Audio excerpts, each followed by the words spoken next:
جو ہمارے معاشرے میں جو چیزیں ہیں جو ہم جن سے متاثر ہوئے بغیر رہ نہیں سکتے. ابھی یہ جو 2 دن پہلے کے واقعات ہیں، اگر جو لاہور میں دو عبادت گاہوں میں مختلف 2 عبادت گاہیں تھیں، اقلیت کی 2 عبادت گاہیں تھیں، جن میں کہ ایسے واقعات ہوئے ہیں جن پر مجھے پاکستانی ہوتے ہوئے، مسلمان ہوتے ہوئے شرم محسوس ہو رہی ہے. دیکھیے، یہ خاص طور پر کوئی ان عبادت گاہوں کے حوالے سے ہم بات نہیں کر رہے. کسی بھی قسم کی عبادت گاہوں کے ساتھ یہ ہوتا رہا، یعنی ایک طرح سے ہم نے خود بخود ہی مماثل قرار دے دیا، ایک ہی سٹیٹس بنا دیا کہ ہم کسی کو بھی نہیں چھوڑتے. جو ہم سے اختلاف کرے گا قابل گردن زنی ہوگا. یعنی بات تو یہ ہے کہ ہمارے نزدیک ہر جرم کی سزا موت ہے. تو یہ جو سوچ ہے، میں سمجھتا ہوں بڑی تکلیف دہ سوچ ہے. اس سے کوئی فرق نہیں پڑتا کہ جن عبادت گاہوں پر یہ اٹیک ہوا ان کا مذہب یا مسلک کیا ہے. ہمارا دین تو کہتا ہے کہ جس نے ایک انسان کو، ایک مسلمان کو نہیں، ایک انسان کو قتل کیا، گویا اس نے پوری انسانیت کو قتل کر دیا. اچھا، جن لوگوں کو ہم اقلیت قرار دیتے ہیں ان کی ذمہ داریاں ہم پر کئی گنا زیادہ واجب ہو جاتی ہیں. حدیث نبوی یہ ہے کہ اگر مسلم ریاست میں کسی غیر مسلم کو کوئی قتل کرے گا تو وہ جنت کی خوشبو کو بھی نہیں پا سکے گا. اگرچہ جنت کی خوشبو اتنی زیادہ ہوتی ہے کہ وہ 40 میل دور سے محسوس کی جا سکتی ہے. تو ایسا شخص جو ہے وہ اتنا بدقسمت ہوگا کہ وہ جنت کی خوشبو کو بھی نہیں پا سکے گا. یہ کتنی بڑی ذمہ داری. یہ بات آپ نے مذہب اور رسول اللہ صلی اللہ علیہ وسلم کے حوالے سے کر دی. اور صداقت بھائی، یہ جو پاکستان ہے جس ملک میں ہم رہتے ہیں، اس کے صرف پرچم پہ اگر نگاہ ڈالی جائے تو پرچم کا ایک حصہ خاص طور پہ جو سفید حصہ ہے وہ مائنورٹیز کے لیے مختص کر دیا گیا اور اسے امن کی علامت سمجھا. لیکن میں آپ کو ایک سے زیادہ لاجکس دے سکتا ہوں، اگرچہ لاجکس جو ہے تپے ہوئے دماغ سنتے نہیں ہیں.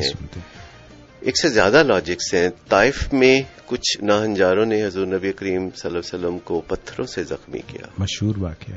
ٹھیک. اور وہ تکلیف میں تھے اور ایک صحابی ان کو سہارا دیے ہوئے تھے. تو جو اللہ کا جوش تھا وہ یہ تھا کہ انہوں نے جبرائیل امین کو بھیجا کہ بالکل سب تیاری مکمل ہے.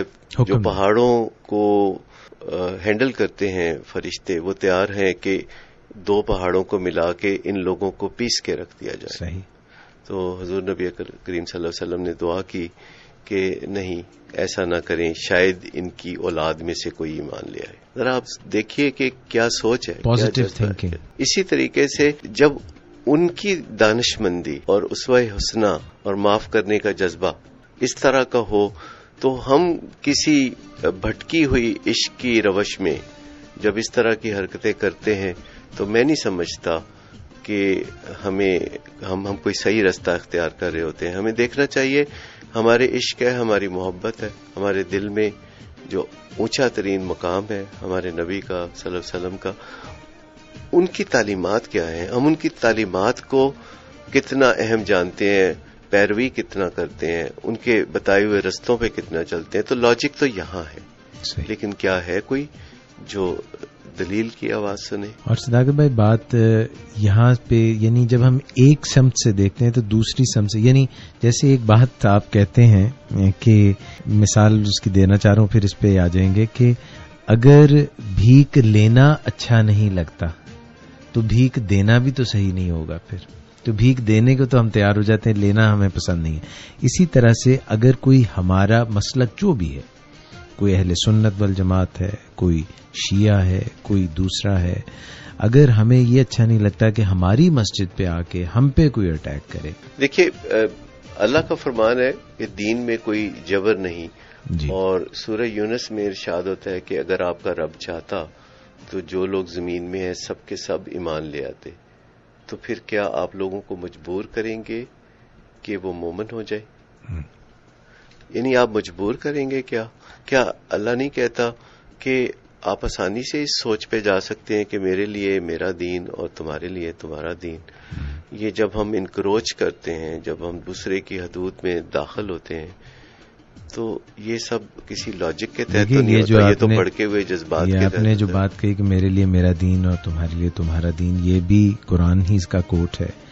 اور پھر دین میں کوئی زور زبردستی نہیں ہے. ہاں، اور پھر آپ کے سامنے تو ساری تاریخ ہے کہ دین پھیلا کیسے، یہ کس کس اخلاق کے اعلی اصولوں کے تحت دوسروں تک پہنچا. تو ہم کہاں بھٹکے ہوئے ہیں، ہم کہاں گمراہ ہوئے ہوئے ہیں. اس میں کوئی لاجک تو نہیں ہے، اس میں کوئی دلیل تو نہیں ہے.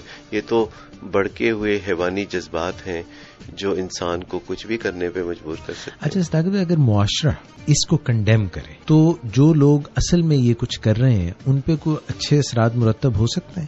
کچھ بھی نہیں، اور برا اثر ہوتا ہے. جب ہم کنڈیم کرتے ہیں، مذمت کرتے ہیں، تو بڑکا ہوا ذہن سوچ نہیں سکتا اور بڑک اٹھتا ہے. ان کو کس طرح سے ہینڈل کیا جائے؟ ہمیں عادت ہے کہ ہم جب کوئی چیز ہمیں غلط لگتی ہے، ہم پہ کوئی کیچڑ اچھالتا ہے، ہمیں کچھ بھی غلط لگتا ہے ہمارے ذہن سے، تو ہم اس چیز کے متعلق ایک ری ایکشن دیتے ہیں اور بڑا اسٹرانگ ری ایکشن دیتے ہیں. یعنی ایک چیز کو وہ جیسے آپ کہتے ہیں دھکے کا جواب دھکے سے دیتے ہیں. تو پھر اگر یہ نہ کریں تو کیا کریں؟